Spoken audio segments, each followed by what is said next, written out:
हम यहाँ से निकल चुके हैं और एज यूजुअल अन्नू भाई हमें लेने आए हैं और ये छोड़ेंगे हमें नीचे तक। तो ये है हमारे अपने आदित्य भांजा साहब।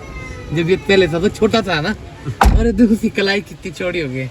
और आते हुए जब हम वापस आ रहे थे तो इन्होंने वहाँ पे एक मतलब बस में चलते चलते एक गाना क्रिएट कर दिया। तो वहाँ से मुझे लगा यार इसके बंदे के पास तो एक अलग टैलेंट है। सर ने हमें गोल मार्केट दिल्ली में केला खिलाया था और केले के साथ नमक और वो मसाला लगा के, और हम बोले यार क्या खिला रहे हैं ये ना। तो जब हमने खाया तो उन्होंने उनके एग्जैक्टली वर्ड थे, यार ये केला ही खा लो, मेरे लौंडे को भूख लगी है, अभी चिढ़ रहा है बोला।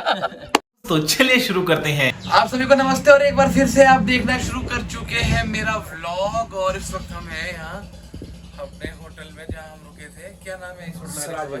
सराज इन। सराज इन है जी, मतलब जहाँ आपको सराज भी इन कर दे, अपने अंदर समाहित कर ले, तो वो है ये होटल। और अब हमने जाना है वापस और हमारे साथ है हमारे बड़े भाई रिंकू भाई, जो कि यहाँ हमारे को सबसे पहले बंदे मिले थे। और पिछले व्लॉग में आप देखेंगे कि किस तरह से खतरों से खेलते हुए इन्होंने हमें निकाला है। तो रिंकू भाई जो कल की नाइट हमारी गई है यहाँ पर, उसका क्या आउटकम निकल के आ रहा है? लोगों के बीच से आप आ रहे हो। सबसे पहले तो भाई आपका हमारे छतरी में स्वागत है। अरे वाह जी। और आपने जो कल नाइट यहाँ पे दी, बड़ी जबरदस्त नाइट रही और जिसमें लोगों ने आपकी बहुत सारी तारीफ की है। अरे वाह जी वाह। और जब तक आपका प्रोग्राम चला ऑडियंस ऐसी डटी रही, बिल्कुल इतना से मस्त नहीं हुई, ऑडियंस बैठी रही वहाँ पे। टच बहुत जबरदस्त प्रोग्राम रहा आपका सर। इसीलिए आता है कलाकार कि भाई चलो थोड़ा सा अच्छा रह जाए। और यहाँ से हम वापस जाने हैं अन्नू भाई के साथ अपनी गाड़ी तक। हाँ जी सर। और गाड़ी नहीं पता किस स्थिति में होगी, बस अभी आने वाला है होगा भाई, थोड़ी देर में पहुँच जाएंगे। और बस बाइक हम फिर यहाँ से वापस छोड़ेंगे वही पॉइंट पे जहाँ पे स्लाइड में। क्या बात है। वहाँ से यहाँ से कोई 10 किलोमीटर आगे से हम बाइक को लेके आए जी। और वहाँ इनकी गाड़ी खड़ी हुई है, वहाँ पे थोड़े पत्थर आ गए रोड पे, तो बड़े मुश्किलों का सामना करते हैं हमने बाइक को जैसे कैसे निकाल दिया वहाँ से। पहुँचा दिया आपने। स्टार नाइट जो रही इनकी बहुत ही जबरदस्त। नहीं तो क्या बोलते, अब तो साफ हो गया रोड, ये भी वैसे ही नहीं होगा? साफ अभी साफ अब साफ अभी होगा। मशीन लग गई है और रोड साफ हो गया है। बाइक को हम फिर से अब छोड़ने जा रहे हैं राणा बाग। और जो है इससे पहले हम अपना सब जाएंगे और नाश्ता करेंगे थोड़ा थोड़ा, और उसके बाद तो चलिए दोस्तों आज के ब्लॉग को इसी तरह से शुरू करते हैं। तो गाइस आ गए हैं हमारे परांठे, बस इस पे हम डालेंगे अचार नाले चाय, तो फिर हम चले जाएंगे। मतलब चक देख लेता हूँ, बता देता हूँ कि बना कैसा है। छतरी का प्यार बोल रहा हूँ। अच्छा शायद दूध ना भी खाए जाए। हम यहाँ से निकल चुके हैं और एज यूजुअल अन्नू भाई हमें लेने आए हैं और ये छोड़ेंगे हमें नीचे तक जहाँ हमारी गाड़ी है। दिनेश भाई फ़ोन नहीं सुन रहे हैं तो फिर हम निकल ही जाते हैं अब विराजमान। तो गाइस फाइनली हम पहुँच गए हैं अपनी गाड़ी के पास। गाड़ी भी मिल गई है और लाड़ी भी आज घर आ जानी है शाम को।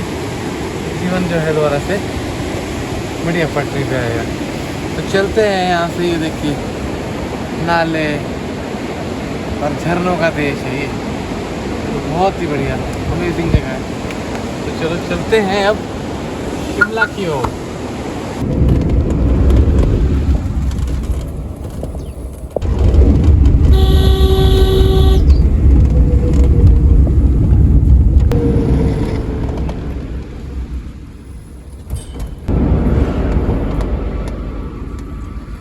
तो गाइज हम पहुंच चुके हैं रामपुर और हमें वैसे सैन से हमारा रास्ता शिमला की ओर करना था, लेकिन हम इस तरफ को आए इसलिए क्योंकि हमने अपने मित्र शिशुपाल जी को यहाँ से लेना था, लेकिन हमें शिमला जाना है। और एक व्यू आपको रामपुर का देते हैं। बहुत गर्मी है यहाँ पे, बहुत ज़्यादा ही गर्मी है, मतलब कुछ इस तरह का है यहाँ। पर हम पहले थोड़ा पीछे रह गए, हम थोड़ी जस्ट के आने की देरी है और सीधा ही चल पड़ेंगे उसके बाद। और नमस्ते जी। ठीक है साहब। हाँ जी आदित्य। ये है आदित्य। हेलो आदित्य। तो ये है हमारे अपने आदित्य भांजा साहब। जब ये पहले था तो छोटा था ना, और देखो उसकी कलाई कितनी चौड़ी हो गई।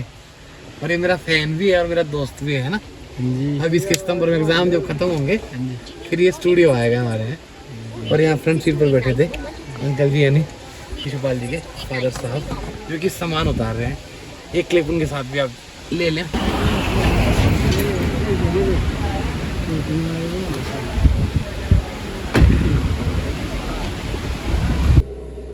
तो मतियाना हमने क्रॉस कर लिया है और ठेव की तरफ हम बढ़ रहे हैं और हल्की हल्की बूंदाबांदी हो रही है, लेकिन इतना झेला जा सकता है, कोई बड़ी बात नहीं, कुछ बहुत ज़्यादा नहीं हो रही, शायद इतनी भी नहीं हो रही राहुल की, दिखाई जा सकती है नहीं, ज़्यादा नहीं हो रही है, हल्की थी। लेकिन भाई साहब हम जहाँ से कल निकले हैं ना वो बिल्कुल ही खतरों का देश था। और हमारे साथ है अपने शिशुपाल जी और पिछली सीट पर बैठे हुए हम मस्त मजे ले रहे हैं और बढ़िया हमारे गप्पे लगे हुए हैं। बिल्कुल बिल्कुल बिल्कुल पंकज भाई, कुछ कहना चाहेंगे सर? बस देखते रहो आप, बहुत अच्छा आगे इसमें बहुत कुछ होने वाला है, देखते रहो आप बस। कंटेंट, बिल्कुल कंटेंट। हाँ, आज का दिन हम बड़ा अच्छे से बिताएंगे। हो सकता है हम घर जाएं, अभी हो सकता है लाड़ी का कॉल आए तो सोलन जाना पड़े, और कल का भी हमें दिख गया कि कल क्या कर रहे हैं, चलो खैर वो करेंगे बात। और फिलहाल तो हम कुछ फूड कॉर्नर ढूंढेंगे अभी इसके बाद जाके, तो चलिए देखते हैं, मिलते हैं अगले दृश्य में। तो गाइस हम पहुंच चुके हैं हमारे स्टूडियो और आज का दौरा हो गया है ख़त्म। और आज हमारे बीच में है शिशुपाल जी हैं और हमारे बीच हैं ईशान जी। मैं बता ही रहा था आपको 2 दिन पहले कि मेरे 2 दोस्त हैं ईशान, एक उस दिन आया था और एक आज आए हैं। और आज अभी थोड़ा सा यहाँ अस्त व्यस्तताएँ बहुत हैं, हमको काम कुछ पेंडिंग भी निकालना है और बाकी चीज़ें। कभी एक ऐसा दिन आएगा जब हम तसल्ली से व्लॉग करेंगे, जो ईशान के साथ कहीं घूमने फिरने जाएंगे या कुछ ऐसा, कुछ ऐसा बनाएंगे कार्यक्रम, क्योंकि ये एक अलग पर्सनैलिटी है। और इनके फादर साहब हमारे टीचर स्वर्गीय दीपराम सर जी, तो वो बहुत ही अमेजिंग पर्सनैलिटी। एक बार मेरे ब्लॉग में उनका जिक्र हुआ भी था, लेकिन कभी स्पेशली पर्टिकुलर एक बनाएंगे एपिसोड, उसमें उन पर बात करेंगे। तो गाइस इस वक्त हम बैठे हैं हमारे स्टूडियो में और बातें चल रही हैं कुंडली को लेके, ज्योतिष को लेके, वेद वेदांत को लेके, बहुत सारी ऐसी चीज़ें, मतलब कि जिससे वही बात आती है कि अगर हमारा कोई पॉडकास्ट का चैनल होता तो हम एक अलग ही कर रहे होते, लेकिन कभी ईशान के घर विजिट करेंगे हम तो फिर वहाँ पर ये चीज़ें होंगी। और इस तरफ से हमारे हैं शिशुपाल जी, इनको तो आप जानते ही हैं। और अगर मैं ईशान के बारे में आपको बताऊँ तो ये हमारा दोस्त है, दोस्त भी वो बहुत ही चड्डी बड्डी नहीं भी होगा तो निकर बड्डी तो है ही है, मतलब जब थोड़े से हम बड़े हुए तब से तो है ही है। और दूसरी बात ये है कि ये स्पोर्ट्समैन है, बहुत बचपन से। सन 2001-2 में इनके नाम अखबारों में छपा करते थे, कभी ये मैराथन में हिस्सा ले रहे होते थे, कभी कोई बड़ी रेस ही जीत रहे होते थे, कभी कुछ कर रहे होते थे। स्पोर्ट्स का इनका बहुत अच्छा है। और उसके अलावा मैं ये कहना चाहूँगा कि हमारे जो VI सेक्शन के लिए इनके फादर साहब हमारे टीचर स्वर्गीय दीपराम शर्मा जी, और आज भी आदर से सिर झुक जाता है और हाथ स्वतः ही जुड़ जाते हैं कि वो इतने लेजेंडरी इंसान थे कि जिन्होंने ब्लाइंड फोल्ड लगा करके ट्रेनिंग लिया, ब्लाइंड लोगों के दर्द को समझा, फील किया। और उसके बाद अगर हम बात करें तो हिमाचल में नहीं, इंडिया में 3 कोच के नाम आते थे। एक मिस्टर मिश्रा जी अपने NIVS से, तिमैया जी कर्नाटका से, और दीपराम शर्मा जी हिमाचल से। तो उनका जो है वो नाम आता था। और जब वो इस तरह था हमको छोड़कर भी गए, एक्सपायर हुए, उससे पहले उन्होंने एक लंबी जर्नी कैंसर के साथ लड़ी। लेकिन मजे की बात यह है कि वो अपने बच्चे को बहुत छोटी उम्र में इतना काबिल बना चुके थे कि वो सारे थपेड़े झेल गया जिंदगी के। क्योंकि उनका मतलब हमारे अंदर भी जो दिल्ली स्कूल से निकले हुए बच्चे हैं, जो एक गट्स की भावना है, एक गलत चीज का विरोध करने की भावना है, एक स्पोर्ट्समैन स्पिरिट है, वो कोई खेलता हो चाहे ना खेलता हो, तो वो उन्हीं का जो है वो दिया हुआ है। तो मैं इस पर ज्यादा बात ना करते हुए सीधा ईशान जी के पास ले चलता हूँ। और मैं ये नहीं कहूँगा कि आप अपने बारे में कुछ कहो या अपने पापा के बारे में कुछ कहो या मेरे बारे में कुछ कहो, आपको जो समझ आता है आप वो कहो। थैंक यू, बहुत ही अच्छा लगा। बहुत समय के बाद हमारा गेट टुगेदर हुआ है। और शायद आई थिंक सो कि 2-2.5 साल बाद हम लोग हाँ। रीयूनियन हुए हैं। कस के जैसे मिले मतलब आज। हाँ, रीयूनियन हुए हैं और काफ़ी अच्छा लग रहा है। बहुत नई चीज़ें हैं। जब हम यहाँ पे आते थे तो ये एक सिर्फ एक नॉर्मल घर था और आज ये स्टूडियो बन गया है और बहुत ही अच्छा लग रहा है पंकज भाई की तरक्की देखते हुए और इनका मोटिवेशन और जो इनके अंदर की कला है। शायद एक ब्लाइंड के तौर पे अगर मैं बोलूँ तो शायद इनकी आंखें नहीं हैं, बट फिर भी ये जो इनके अंदर की स्पिरिट है और जो इनके अंदर की मन की आंखें हैं, जो इनकी वो बहुत कुछ भाव बोल जाती है और दुनिया को टच करती है, वर्ल्ड को टच करती है, पूरे इंडिया में टच करती है। बहुत से ऐसे शायद मैं तो इन जो जितने भी वीआई के बच्चे हैं और जितने भी ब्लाइंड्स स्टूडेंट हैं उनके साथ मैं बहुत पहले से जुड़ा हूँ और काफ़ी बार इन लोगों के साथ कहीं बहुत सी जगह पे गया हूँ और इसी बात पे आने वाला था कि रनर भी बने हैं ये हमारे। हाँ, ड्यू टू क्योंकि मेरे फादर इनके कोच रह चुके थे और उसी जर्नी को कंटिन्यू करते हम बहुत सारी जगहों पे हम लोगों ने नेशनल भी इनके एज ए रनर मैंने परफॉर्म किया है इनके साथ और काफ़ी मेडल्स भी हम लोगों ने जीते हैं, है ना। और काफ़ी अगर मैं रनर को थोड़ा सा ब्रेक डाउन कर दूं तो रनर वो होता है जो एक 100% टोटली ब्लाइंड जन्मांध मेरे जैसे आदमी को जो दौड़ाता है, जो उसके साथ साथ दौड़ेगा, क्योंकि कंप्लीटली वो नहीं दौड़ पाएगा ना। वैसे जी। इसमें कैटेगरीज होती थी, जैसे अब अगर हम बात करें, अब अगर डीपली अगर इसको एनालाइज किया जाए तो B1, B2, B3 इस तरह से इनकी कैटेगराइज किया जाता था। B1 इज़ टोटल ब्लाइंड, उसके साथ एक रनर की आवश्यकता होती थी। तो जब भी स्पोर्ट्स में कभी इनकी मीट पे अगर किसी का जाना होगा या कभी कोई देखेंगे, शायद मेरे पास वीडियो क्लिप्स भी है पुराने, कोई मैंने शूट किए हुए हैं, तो मेरे पास है वो अवेलेबल अभी भी है मेरे सिस्टम पे कि वहाँ पे जो B1 सेक्शन होता था उनके साथ एक रनर की आवश्यकता होती थी। तो एज ए रनर हम लोग वहाँ पे जाते थे, क्योंकि मैं भी स्पोर्ट्स से जुड़ा था और काफ़ी चीज़ें आप अच्छा कर रहे थे, बहुत अच्छा कर रहे थे। तो मीनवाइल ये सारी चीज़ें चलती रही और हम लोगों का जो इंटरेक्शन था वो पहले से ही लेकर था, बचपन से लेकर हम लोग साथ थे।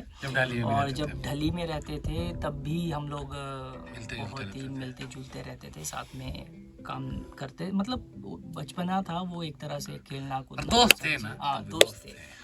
तो तभी से अब एक मैं आपको स्टोरी बताता हूँ। बेसिकली एक हम लोग दिल्ली गए थे 2004 की बात है।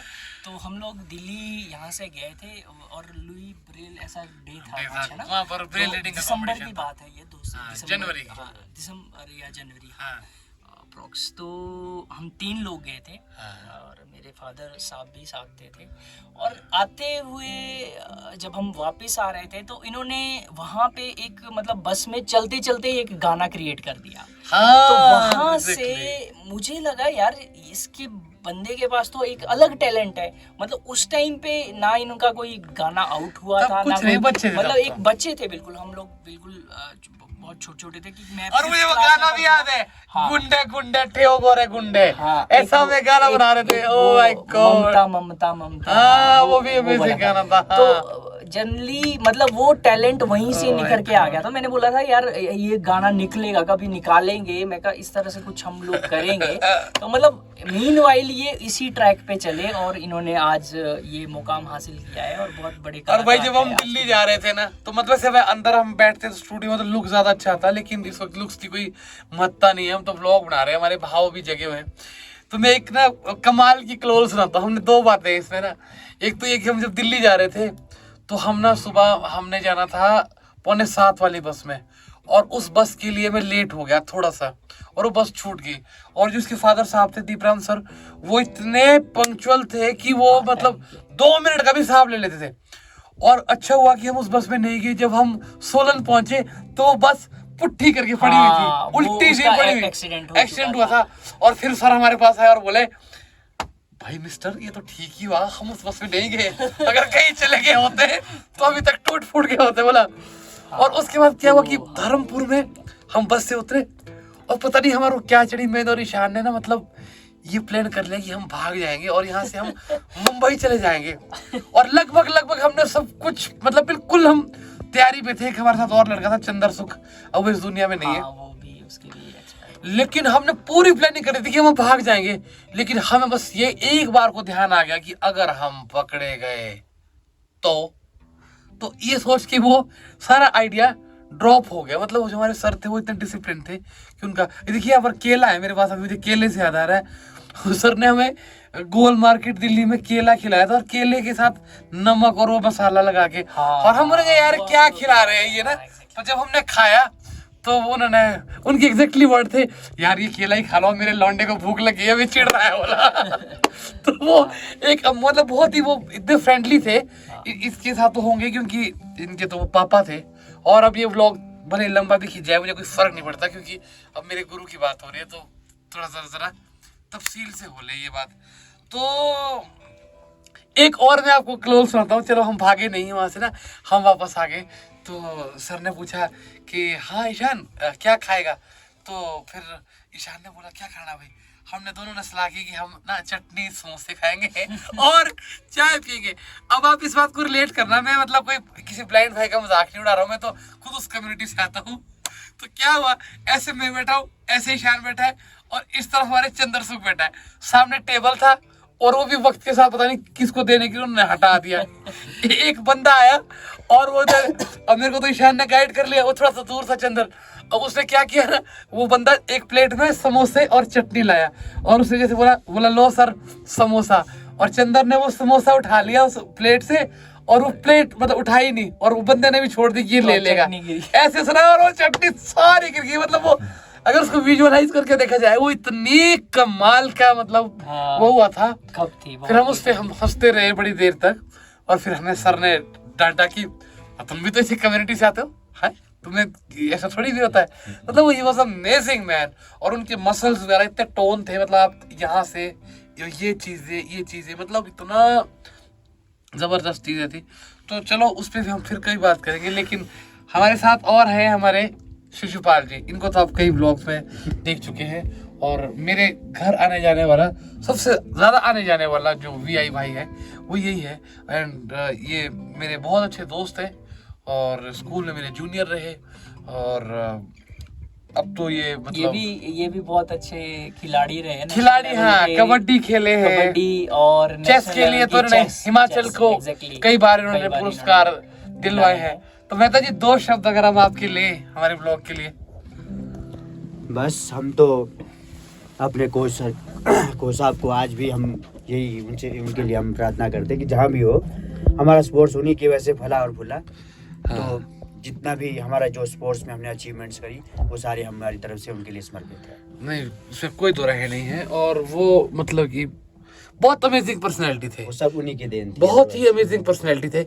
कभी करेंगे जब हम ईशान के घर का टूर करेंगे या ईशान के गांव का टूर करेंगे तो स्पेशली हम सर को लेके एक प्रॉपर डॉक्यूमेंट करेंगे, क्योंकि वो हस्ती ही कुछ और थे। सोचो 1982-83 में जहाँ अंधों को भी ये ढंग से पता नहीं था कि हम पढ़ लेंगे, वहाँ एक नॉर्मल आंख वाला आदमी ये बात कर रहा था कि यार इनको एजुकेट किया जा सकता है, ये खेल सकते हैं, ये राष्ट्रीय स्तर पे खेल सकते हैं। तो किस लेवल की उनकी सोच होगी। और ये बात मैं एडमिट करता हूँ कि अगर किसी और ऐसे नल्ले का बेटा हो गया था ना ये, तो जैसे फादर साहब एक्सपायर हो गए थे, चीजें आदि बहुत धक्के खाता है यार, बिना बाप की बड़ी दिक्कत होती है क्योंकि बाप एक छत होता है। लेकिन उन्होंने इसको इतना वेल ट्रेंड किया हुआ था। आज भी हिमाचल के अंदर कोई भी विकलांग हो, ब्लाइंड हो, किसी भी क्षेत्र का हो, वो ये कह नहीं सकता कि भाई मैं वहां था और वहां ईशान ने हमें इग्नोर किया। ईशान दूर से आएगा, जितने लोग होंगे, 2 लोग होंगे, 4 लोग होंगे, 10 लोग होंगे, किसी को गाड़ी में बिठाना है, बस में बिठाना है, खाना खिलाना है, चाय पिलाना है, जो कुछ करना है, तो ये अपनी ड्यूटी समझते हैं। और अपने फादर से इन्होंने इस लेगेसी को जो है वो कंटिन्यू किया, इसमें कोई दो राय नहीं है। और बातें बहुत सारी है दोस्तों, ये बंदा बड़ा अमेजिंग है। कभी अब करेंगे इनके घर का टूर करेंगे, ऊपर जाएंगे जब गड़ा कुफरी की तरफ, तो वहाँ पे जो है, क्योंकि जो इनके माता जी हैं, गुरु माता हमारे, वो मुझे मिले थे गड़ा कुफरी में जब मेरा एक प्रोग्राम था। और वो the show was grand success. और बहुत बड़ा इवेंट मैंने वहां पर किया था। और जब उसके बाद वो जब मुझे मिले, उन्होंने मुझे गले लगाया और उनकी आंखों में आंसू थे। आज तक मुझे वो मतलब वो फील मुझे याद है कि मतलब मेरी मम्मी से मिलने में भी मुझे ऐसा ही फील होता है जैसा उस वक्त उनसे मिलके फील हुआ था। तो उन्होंने बोला था कि घर कब आओगे, मैंने बोला था बहू ले आओ आप। उस दिन मैं पक्का आऊंगा, जहाँ मर्जी होगा मैं। तो लगता है वो बहू आने के भी उनके दिन आ गए हैं, तो मेरे उनके घर जाने के भी दिन आ गए हैं। तो दोस्तों बातें इसी तरह से चली रहेगी। तो चलिए दोस्तों बने रहिए ब्लॉग के साथ।